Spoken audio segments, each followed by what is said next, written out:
In order to play a video game, you need to know how to play that particular video game. This is a problem unique to the medium. After all, once you learn how to read a book, you don't need each book to include an instruction manual on how to read good. You just read it the same way you've read any other one. Flip the pages over and over and then throw it directly into the trash. Like, come on, add some complexity. Video games, however, are much harder to throw in the trash. Further complicating things, each new game needs to teach you what to do and what is happening on screen. You have to learn what all the buttons do, what you need to keep track of, like your hit points, and how to navigate the world. To do this, games must dedicate time, effort, and, most important by far, screen space to give you the tools you need to play it. And while early games didn't require you to keep track of much more than a score and a life counter, games quickly grew more complex, more involved, and required more and more information to be displayed on screen. As we figured out how to do this, we eventually developed something that we now call the head-up display. The head-up display is, as the name suggests, the part of the game's visuals that gives the player the information you need to help pilot it. It's part of the user interface and originally looked like a control panel or arcade box with an overlay of information on the top and bottom with the game proper playing out behind it.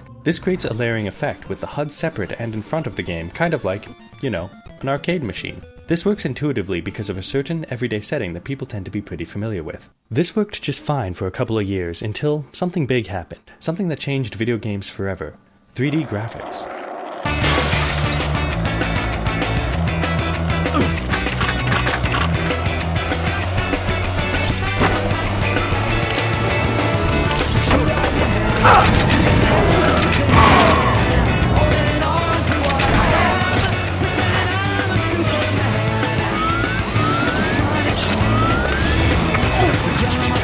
Look, this was a big deal back in 1996, and people were legitimately excited. And to show off these slick new graphics, game makers started looking at these big intrusive HUDs taking up 30% of the screen and saw a big problem. As a result, they relegated the HUD to the skybox, where nothing interesting was happening anyways, and focused instead on showing off all these new polygons.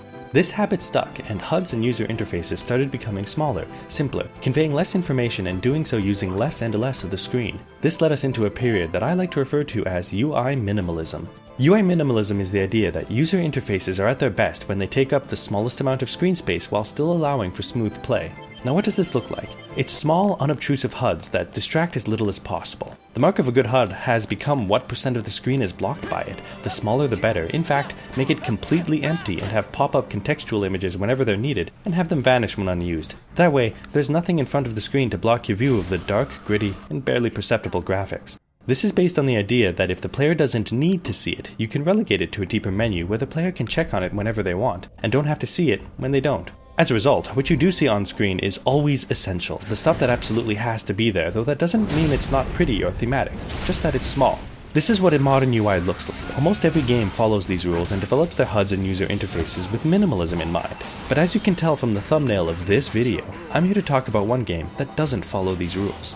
Persona 5, unlike every major game in the modern era, looked at the concept of UI minimalism and decided to walk a different path. See, remember when I said the car thing worked intuitively? This game takes it one step further. It knows that human eyes can tell the difference between cartoon graphics and realistic graphics, so when they're put side by side, we don't actually see them as being side by side. Like plants in front of a building, our brains can recognize the difference between these two objects. This is due to a complex part of human psychology that I'm not going to get into, involving perceptual differentiation and prototype theory that gets into more detail about why this happens. But put simply, because plants and buildings are two very different things, you always see them as two separate objects even when they're very close to each other. As such, seeing plants growing in front of a window confuses you 0% because it's obvious what's happening here. This relates to Persona 5 because we as an audience can distinguish between the cartoon UI graphics and the cel-shaded game engine. Though both of these things are man-made, one of them is depicting natural objects while the other is not. That means your brain processes them as two separate objects without even having to think about it. But how does this work?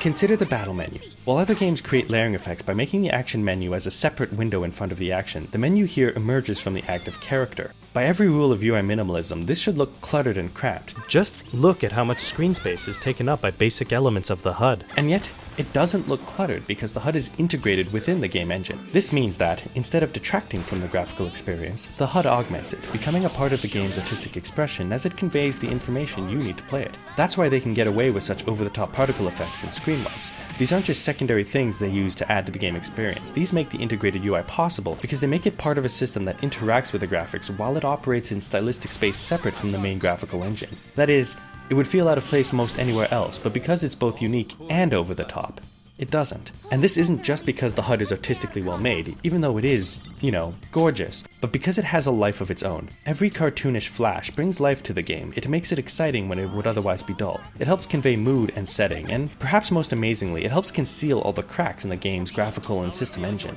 Look at what Atlas has done here. We return to the battle menu. First, I want to point out how important it is that the button layout emerging from the character matches the layout of the controller itself, and not just with the shape buttons, but also with the position of the L2 and up button. This, of course, is fairly common in UI design, but that doesn't make it any less important, so notice it when it happens. Moving on. Because Persona 5 uses a turn-based combat system, it doesn't have to give you a constant read on the battle layout or on your character, so its skill menu isn't afraid to completely obscure your character and the battlefield from view. Compare this to one of its contemporaries, Dragon Quest XI.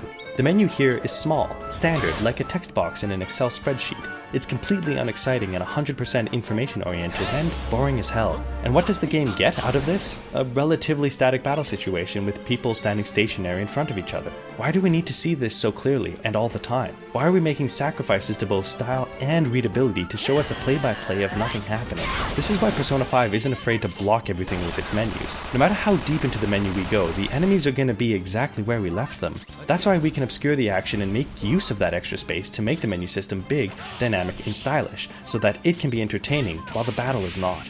Now consider the overland views. Notably, look how much information doesn't strictly need to be here. I don't need to know how long until I fail the next mission, but thematically speaking, it would be at the front of my character's mind. Compare this with the date or the weather. This information is only a little bit important to keep track of, but instead of putting it in the menu and forcing you to check on it constantly, or worse, always forget to check on it, they slap it onto the main screen. This means that, on a day-to-day basis, you never actually need to check the menu for anything. Did you know there's a calendar option here? I often forgot because it's not necessary. Your schedule is visible here at a glance, sitting in the corner every time you so much as glance at the screen. Let's compare this with the palace maps. The most notable difference between this and the city screen is the liveliness of the elements.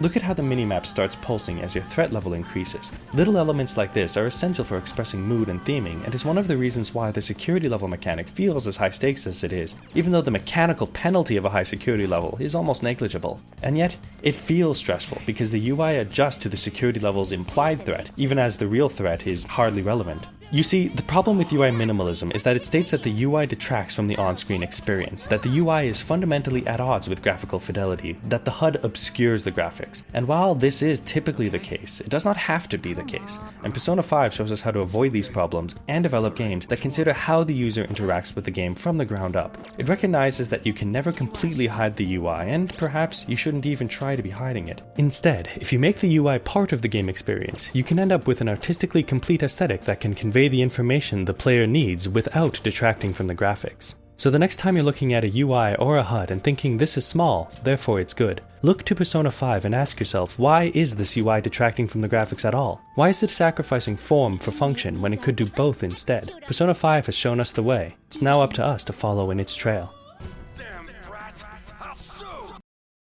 Thanks so much for watching. I don't have a Patreon, but I do have many other videos, including more deep dives as well as my sitcom, The Playgroup.